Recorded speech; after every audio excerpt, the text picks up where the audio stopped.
এরকম রাজমা একবার বানালে বারবার খেতে ইচ্ছা করবে, আর তৈরিও হয়ে যাবে ঘরে থাকা সামান্য কিছু উপকরণ দিয়ে।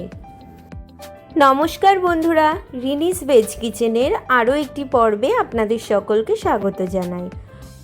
আমি আজকে আপনাদের সাথে শেয়ার করব দারুণ স্বাদের রাজমার রেসিপি। এই রাজমা আপনারা ভাত, রুটি বা পরোটার সাথে খেতে পারবেন। এই রাজমা কোনো রকম পেঁয়াজ রসুন ছাড়াই ঘরে থাকা সামান্য কিছু মশলা দিয়েই তৈরি হয়ে যায়। তাহলে চলুন দেরি না করে দেখে নিই এই দারুণ টেস্টি রাজমার রেসিপি। প্রথমে আমি নিয়েছি 250 গ্রাম রাজমা। ভালোভাবে ধুয়ে 6 থেকে 8 ঘন্টার জন্য জলে ভিজিয়ে রাখবো। 8 ঘন্টা পর রাজমা ভালোভাবে ভিজে গেলে এবার প্রেসার কুকারে দিয়ে দেব সিদ্ধ করার জন্য। আমি এখানে 250 গ্রাম মানে 2 কাপ রাজমার জন্য 6 কাপ জল দেব প্রেসার কুকারে।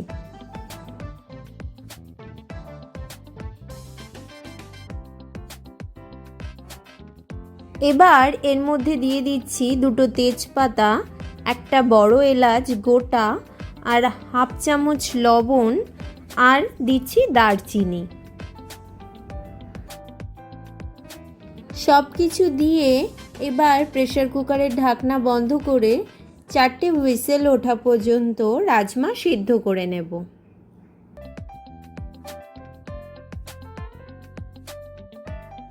দেখুন ঠিক এইভাবে সিদ্ধটা হতে হবে, মাঝের থেকে ভেঙে যাবে কিন্তু পুরোপুরি গলে যাবে না রাজমাগুলো।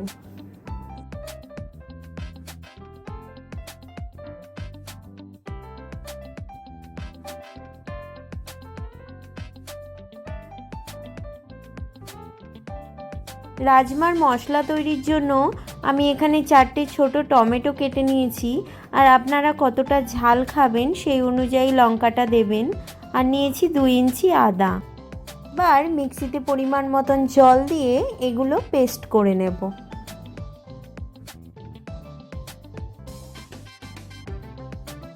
এবার কড়াইতে সর্ষের তেল গরম করে এর মধ্যে দিয়ে দিয়েছি 2টো তেজপাতা, আর দেব হাফ চামচ হিং,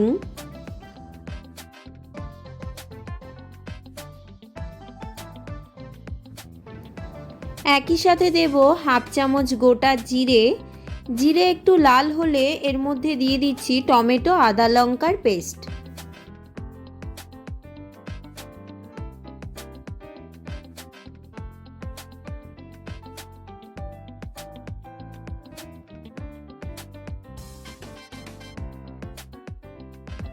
একই সাথে আমি এর মধ্যে দিচ্ছি 1 চামচ কাশ্মীরি লঙ্কা গুঁড়ো আর হাফ চামচ হলুদ গুঁড়ো। সব কিছু এবার খুব ভালোভাবে মিশিয়ে লো টু মিডিয়াম ফ্লেমে মশলাটা কষিয়ে নেব।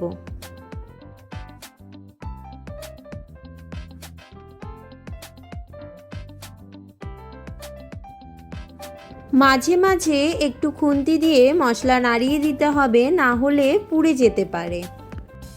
এবার টমেটোর এই মশলাটা কষার সময় আমি এর মধ্যে দেওয়ার জন্য আরেকটি মশলা তৈরি করে নেব।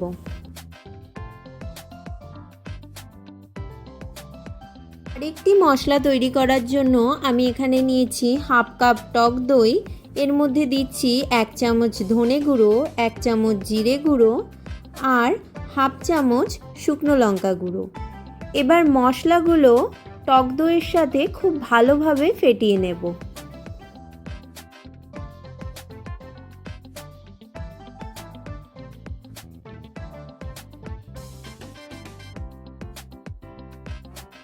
অন্যদিকে এখানে টমেটোটা খুব ভালোভাবে কষা হয়ে গেছে, দেখুন সাইড দিয়ে তেল উঠে এসছে।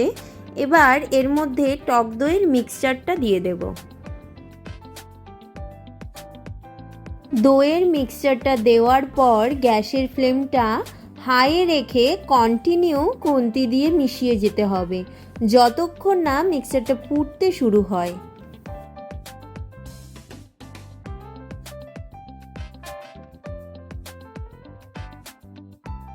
এরকম ফুটে উঠলে এবার মশলা ভালোভাবে কষিয়ে নিতে হবে। এখন গ্যাসের ফ্লেমটা লো টু মিডিয়ামে রাখবেন। এবার মশলার সাইড দিয়ে যখন তেল ভেসে উঠবে তখন বুঝবেন মশলা কষানো হয়ে গেছে। এখানে কড়াইটা ঢাকা দিয়ে দিচ্ছি। এবার এর মধ্যে পরিমাণ মতন লবণটাও দিয়ে দিতে হবে। রাজমা সিদ্ধ করার সময় একটু লবণ দিয়েছিলাম, সেই অনুযায়ী দেখে একটু লবণটা দিতে হবে।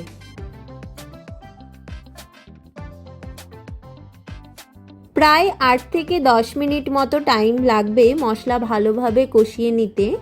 দেখুন সাইড দিয়ে এরকমভাবে তেল ভেসে উঠবে। এবার এর মধ্যে আমি দিয়ে দিচ্ছি সেদ্ধ করে রাখা রাজমা। আমি প্রথমে শুধু রাজমাগুলোই দিচ্ছি, পরে রাজমার জল দেব। রাজমা দিয়ে মশলার সাথে খুব ভালোভাবে মিশিয়ে নেব। এবার 1 থেকে 2 মিনিটের জন্য এটা ফুটতে দেব, তাহলে রাজমার সাথে মশলা ভালোভাবে মিশে যাবে।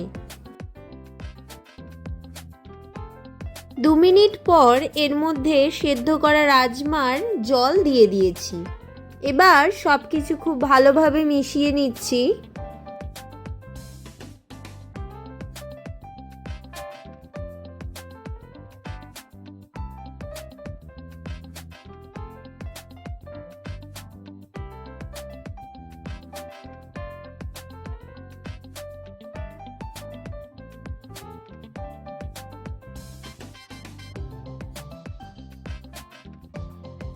রাজমা এরকম ফুটতে শুরু করলে এর মধ্যে দিয়ে দিয়েছি 4টে চেরা কাঁচা লঙ্কা, আর দিচ্ছি হাফ চামচ চিনি। একই সাথে দিচ্ছি অল্প কসুরি মেথি হাত দিয়ে একটু গুঁড়ো করে, আর দিচ্ছি 1 চামচ ঘি। একই সাথে দিচ্ছি হাফ চামচ গরম মশলা গুঁড়ো। এবার সব কিছু খুব ভালোভাবে মিশিয়ে নেব, আর এখানে গ্যাসের ফ্লেমটা অফ করে দেব।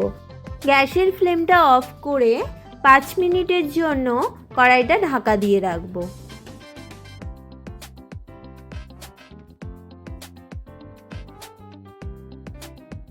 5 মিনিট পর সম্পূর্ণ পেঁয়াজ রসুন ছাড়া এই দারুণ টেস্টি রাজমা পরিবেশন করুন ভাত, রুটি বা পরোটার সাথে। রাজমার এই রেসিপি আপনাদের কেমন লাগলো জানাতে কিন্তু অবশ্যই ভুলবেন না। আর নানান ধরনের ভেজ রেসিপি সম্পূর্ণ পেঁয়াজ রসুন ছাড়া দেখার জন্য আমার চ্যানেলটি সাবস্ক্রাইব করার অনুরোধ রইল।